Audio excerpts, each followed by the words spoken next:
In the dim glow of a winter morning, a device buzzes to life on the wooden nightstand beside the bed. It's silent, much like the rest of the world at this hour, except inside there's a flurry of activity, the hum of digital connections, invisible and yet undeniably present. A woman Kai reaches over, sleep-heavy limbs pulling the phone close. On the screen, notifications accumulate like layers of frost, chilly and persistent.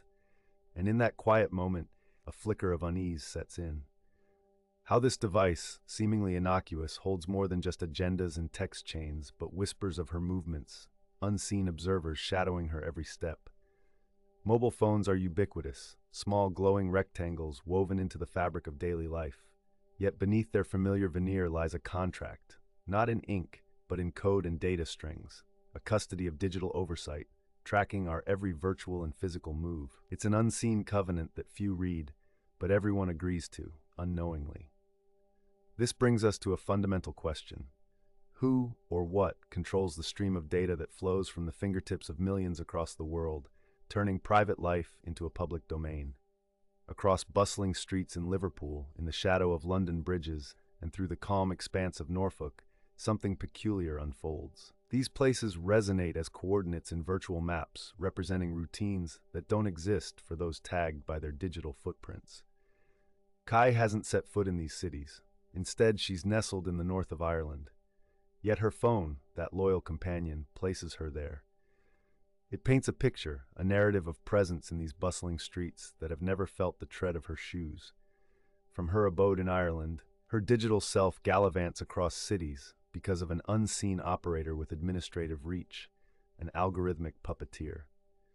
It leads us deeper into the unsettling complexities of technology where operating systems silently dictate the geographical carbon copy of your digital profile. The very signals mandating phones can suggest you inhabit worlds away, manipulating the truth of your existence. Their reach seizes control, creates fiction, potentially even corruption, if one were to fall out of favor with the mechanisms in charge. This isn't the untethered imagination of conspiracy theorists. Instead, it is the lived experience of those who observe, astounded, as their accounts are compromised. Digital keys that open every locked door, prying eyes that all too easily breach confidentiality. And in the case of being framed, who's left to vouch for their innocence when their own devices betray them as witnesses for the prosecution? The likes of Kai, caught in such predicaments, reveal hard truths. The operations of monitoring, shrouded in legality, often pirouette the bounds of privacy with little regard for the individual's personal sanctum. The power imbalance favors corporations, steadfastly ensconced behind layers of policy and terms of service jargon. Let's pause, a moment of reflection. Consider the staggering number of accounts hacked, the trail of data breaches, leaving lives exposed like leaves caught in the oncoming gale. This landscape of vulnerability isn't an optional terrain, but a standard battleground for daily existence. And so where does accountability lie? When paths lead back to corporate corridors, fortified with legal intricacies designed to deflect scrutiny, advancements in tech become both marvels and chains. The fear isn't just discovery, it's the potential for exploitation, the ability to manipulate data and bend it to narrative ends far divorced from reality. Imagine the accessibility of information not as a liberation, but a possible weapon of constraints. It's there, an omnipresent reality that, when misused, crafts a net of control. Kai's real-time struggle brings the abstract into sharp focus, a cautionary tale of caution cloaked as advancement. Follow this stream further, and it deepens into a turning point. An eerie intimation arises, a shift in perspective. Not only are these devices tracing false paths, they're shaping identities, aligning realities to fit agendas. The system's ambivalence towards privacy claims cognitive space, adapting, shifting, influencing perceptions with insidious ease.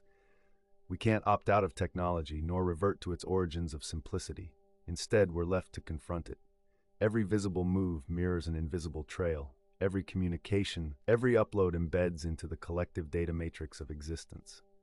Monitoring systems, unintentionally or not, reframe privacy as a luxury rather than a default. Here's where a discernible chill sets in. What we think we control can defy that ownership in a blink, repurposing its very essence against us. The world inside these devices is vast, unknowable, like an ocean with its own currents and tides, unheeding of individual desires or small rebellions. Thus, we contend with a reckoning. The narrative of data privacy in the age of expansive internet connectivity gives us much to reflect upon. It behooves us to ask, how can we reclaim our narratives from the hold of these systems? What steps must be taken to demand accountability, to enforce laws that protect rather than expose us? In this echo of technological advancement and opportunity lies the undeniable spin of responsibility, one owed not merely by those who build, but those who enact change. It's an imperative not just for the Kais of the world, but for every solitary voice in this expanding network of digital interaction. Now as the day begins, the device once again finds its resting place, nestled against paperbacks and reminders of life beyond screens. The tale isn't one of departure, but of vigilance, striving for clarity amidst the cerulean lights and streaming codes. And it leaves you, the viewer, with one indelible truth encapsulated within a question. We often ask where we're going, but in whose narrative are we being depicted on the way there? Explore, question, reclaim your story. In this intricate tapestry of modern life, technology interlaces itself with every aspect, a silent partner in our daily rhythms. Surveys and studies consistently underscore an evolved social fabric, now teeming with digital threads that connect, inform, and influence. Communication has transformed into something instantaneous, as messages glimmer across oceans and video calls abridge distances that once seemed insurmountable. Yet, amidst this waltz of information, the core challenge is discerning the direction of our collective march. Urban planners, sociologists, and technologists alike grapple with balancing innovation with human-centric progress. They recognize that meaningful engagement extends beyond consumption, demanding participation and agency in shaping the future. To foster this, educational institutions embark on ambitious curricular reforms, nurturing digital literacy from an early age.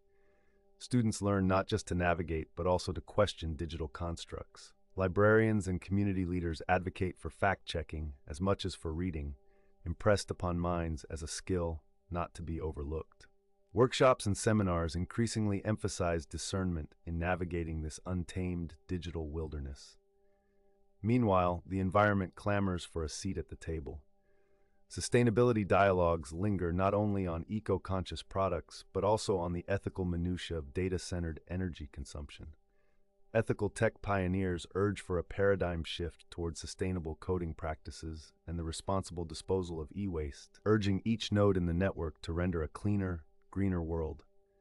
This ripple spreads to the economic sector, where digital currencies and blockchain technology revolutionize traditional monetary systems, hovering at the intersection of anonymity and transparency. It beckons discussions on equity, accessibility, and the reshaping of societal contracts. In every professional field, the manifesto is clear. To harness potentials unfolding at unprecedented rates, we must cultivate a conscientious mastery over our digital existence. It is here, in the interplay of responsibility and innovation, that the possibility of a future both promising and aware is revealed. Thus, as we continue to chart these unknown terrains, we are reminded that the compass rests not in the devices, but within us. Let us steer with intention, questioning with courage, and dreaming with impact, safeguarding both digital frontiers and the enduring human spirit guiding them.